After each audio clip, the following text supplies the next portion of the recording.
தளபதி விஜயோட கில்லி திரைப்படம் போன வருஷம் ரீரிலீஸ் ஆகி வேற லெவல்ல கலெக்ஷன் பண்ணி இருந்துச்சுங்க. அதே இந்த வருஷம் தளபதி விஜயோட முக்கியமான ஒரு திரைப்படம் ரிலீஸ் ஆகுது. அது என்ன படம், அந்த படத்துல முதல்ல நடிக்கிற ஹீரோ யார் அப்படின்றதையும் வாங்க பார்க்கலாம். தளபதி விஜயோட கடைசி படமான தளபதியோட 69வது திரைப்படம் தியேட்டர்களுக்கு கண்டிப்பா கடைசி ஹை கலெக்ஷன் திரைப்படமா இருக்குங்க. இதுக்கப்புறமா தளபதி விஜய் அவர்கள் நடிக்காம போனா கூட இவரோட பழைய படங்களை எடுத்து தொடர்ந்து தியேட்டர்கள ரீரிலீஸ் பண்ணிட்டு தான் இருப்பாங்க. அந்த வகையில இந்த வருஷம் ஏப்ரல் 14ஆம் தேதி சச்சின் திரைப்படத்தை ரீரிலீஸ் பண்றாங்க.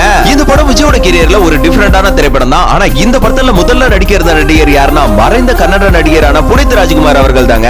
நான் வந்து சச்சின் வந்து புனித் ராஜ்குமார் வச்சு தான் எடுக்கிறதுக்கு இருந்தேன்.